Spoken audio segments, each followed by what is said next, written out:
Pudugai express நேயர்கள் அனைவருக்கும் வணக்கம். இன்றைய அரசியல் அறிவோம் நிகழ்ச்சியில் நம்முடன் இணைந்திருக்கிறார் திரு பாலமுருகன் அவர்கள். வணக்கம் சார். வணக்கம் சார். இந்த 2026 சட்டமன்ற கூட்டத்தொடரின் முதல் கூட்டத்தொடர் இன்றைக்கு நடந்திருக்கு சார். தமிழ்நாடு அரசால ஏற்படுத்தி கொடுத்த உரையை ஆளுநர் புறக்கணிச்சிருக்காரு. இதை எப்படி சார் நீங்க பாக்குறீங்க? அதாவது 2026க்கான முதல் சட்டமன்ற தொடர் இன்று நடைபெற்றது. இதுல வருடத்துக்கு ஒரு முறை சட்டமன்ற தொடர் ஆரம்பிக்கும் போது மாநிலத்தோட ஆளுநர் யாரோ அவங்க தமிழ்நாடு அரசால ஒரு அறிக்கை ஒண்ணு கொடுப்பாங்க. அதை அப்படியே படிக்கணும். அது வழக்கம் போல் நடைபெறும். கடந்த 3 ஆண்டுகளாவே நம்ம தமிழ்நாட்டுடைய ஆளுநர் RN ரவி அவர்கள் பேசும்போதே புறக்கணிக்கிற மாதிரியே பேசினார். இந்த வருடம் எப்படி ஆகும்னு எதிர்பார்த்து கொண்டிருக்கும் போது தமிழ் தாய் வாழ்த்தோட ஆரம்பித்தது. ஆளுநர் அவர்கள் உரையை ஆரம்பிக்கும் போது அவர் உரை எப்படி ஆரம்பிச்சாருன்னா, வணக்கம்ங்கிற முறையிலே தமிழ்லே பேசினாரு. வணக்கம், அனைவருக்கும் புத்தாண்டு நாள் வாழ்த்துக்கள், பொங்கல் நாள் வாழ்த்துக்கள் சொல்லி ஆரம்பித்த உடனே ஐ எம் வெரி டிசப்பாயிண்டட்னு சொல்லி தன்னுடைய உரையை தொடங்கினாரு. அப்போவே அங்க இருந்த கூட்டத்தொடர்ல எல்லாருக்கும் தெரிஞ்சு போச்சு, இவர் வேற ஏதோ பேச போறாருன்னு எல்லாம் கூர்ந்து அவரை கவனித்தார்கள்.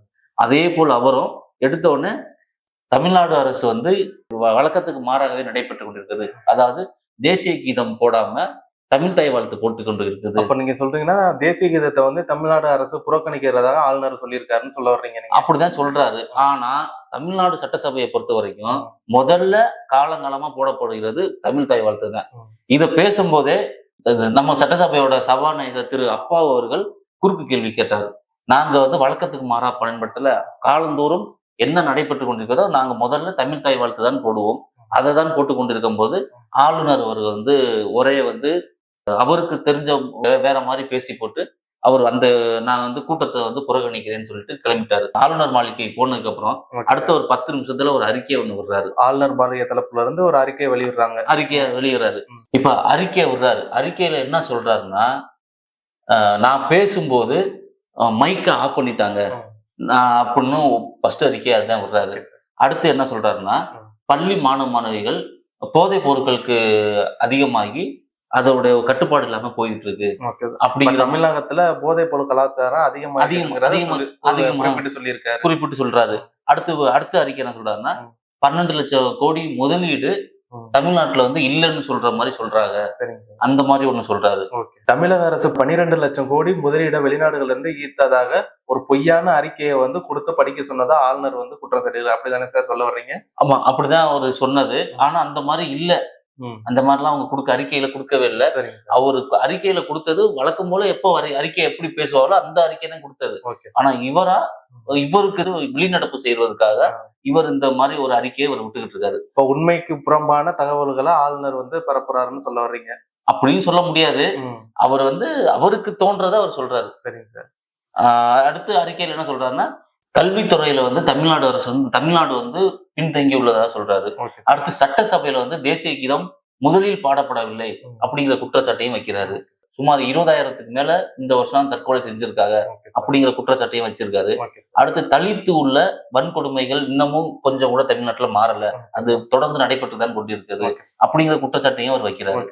சார், சமூக நீதி ஆட்சின்னு சொல்லப்படுற திமுக அரசு மேல ஆளுநர் இந்த மாதிரியான குற்றச்சாட்டுகளை முன்வைக்கிறது, இது எப்படி சார்? இது உண்மைங்களா இல்ல உண்மைக்கு புறம்பான தகவல்களா ஆளுநர் சொல்லிக்கிட்டு இருக்காரு?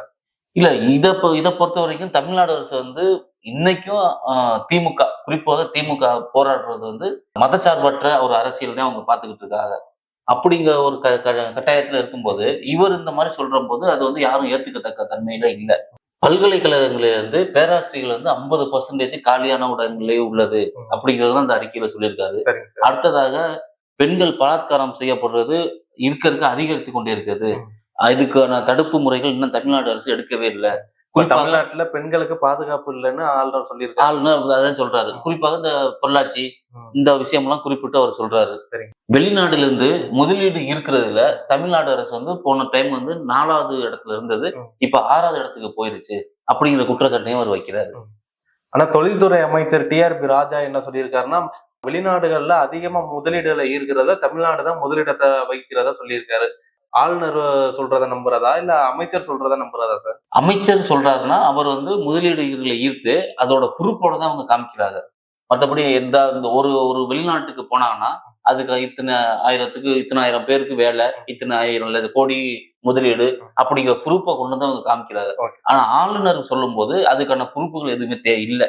இவர் வந்து ப்ரூஃபோட அதை நிரூபிச்சா கொஞ்சம் நல்லா இருக்கும் அப்படிங்கிற மாதிரி நம்ம பேசணும். ஆளுநர் வந்து எப்பவுமே தமிழ்நாடு அரசோட ஒரு முரண்பட்ட கருத்துகளோட இருக்காரு. இது எப்படி சார் நீங்க பாக்குறீங்க? ஆளுநர் வந்து தமிழ்நாடு அரசோட மட்டும் கிடையாது, எங்கெல்லாம் எதிர்கட்சி மத்தியிலையும் சரி, மத்தியில வந்து பெரும்பாலான இடங்கள்ல ஆளுநர் வந்து அனுசரிச்சு ஒத்துழைச்சுதான் போவாங்க. காரணம் அங்க பிஜேபி, ஆளுங்கட்சியும் பிஜேபி, ஆளுநரும் பிஜேபி, அதனால அங்க பிரச்சனை இருக்காது. குறிப்பாக தமிழகத்துல வந்து டிஎம்கே ஆட்சி அமைக்கும் போது, டிஎம்கேங்கிற போது அது ஆளுநர் வந்து பிஜேபி, அதுக்கு எதிர்க்கரையான முரண்பாடுகள் தான் போயிட்டு இருக்கு. ஆளுநர் ஒரு பொதுவான ஆளு தானே சார், அவர் எப்படி பிஜேபின்னு சொல்ல முடியும்? பொதுவான ஆளுனா ஒரு பிஜேபியோட சப்போர்ட்ல தானே அவர் இருக்காரு. ஓகே சார், அப்படி சொல்ல. ஆனா ஆளுநர் வந்து அவர் வேலையை கரெக்டா பார்க்கணும். அது வந்து எதிர்கட்சியா இருக்காங்களோ இல்ல ஆளுங்கட்சியா இருக்காங்களோ அது அவர் பேசக்கூடாது. நான் என் வேலை இதுதான், ஆளுநர் வந்து என் வேலை இதுதான். இப்ப எக்ஸாம்பிள் பார்த்தோம்னா வெஸ்ட் பெங்கால், அங்கேயும் ஆளுங்கட்சி வேற, ஆளுநர் வேற. மம்தா பானர்ஜிக்கு ஆப்போசிட்டா அங்க உள்ள ஆளுநர் இருக்காரு. அவன் அங்கேயும் இதே பிரச்சனை தொடருங்க. ஒரு சில இடங்கள்ல மத்தியில ஆளக்கூடிய பிஜேபி, அந்த டெல்லி, குறிப்பாக குஜராத், இங்கெல்லாம் எந்த பிரச்சனையும் இல்லை. அவங்க பிஜேபி ஆள்ற மாநிலத்துல அவங்களுக்கு சாதகமா போட்டுக்காரங்க இல்ல, போடுற எல்லா ஆளுநருமே பிஜேபி சப்போர்ட்டா தான் இருப்பாங்க. பட் ஆனா எங்கெல்லாம் பிஜேபி ஆளுதோ அங்கெல்லாம் எந்த பிரச்சனையும் இருக்காது, ரெண்டும் அனுசரிச்சு போவாங்க. ஆனா இந்த மாதிரி மாநிலங்கள்ல ஒரு சில பிரச்சனைகள் போயிட்டு தான் இருக்கு. அது ஆளுநர் தான். நம்ம வந்து ஆளுநர், எக்ஸாம்பிள் தமிழ்நாடு எடுத்துக்கிட்டோம்னா நம்ம தமிழ்நாட்டோட ஆளுநர், நம்ம தமிழ்நாட்டுக்கு என்ன பண்ண முடியுமோ அதை தான் பண்ணணுமே தவிர மத்தியில என்ன சொல்றாங்க அதை கேட்கணும், பிஜேபி நம்ம அரசு என்ன சொல்றது அதை பண்ணணுங்கிற நினைப்புக்கு அவங்க வரக்கூடாது. பொதுவா அவங்க என்ன தமிழ்நாடு அரசோட ஒத்து போய் எல்லாமே கலந்து பேசி ஒரு நல்ல முடிவுக்கு தான் கொண்டு வரணும். அப்பதான் ஆளுநரும் நீடிக்க முடியும், ஆளுநரும் ஒரு நல்ல ஆளுநருங்கிற பேரும் வாங்க முடியும். ஆமா, நீங்க சொல்ற கருத்து உண்மையான கருத்து.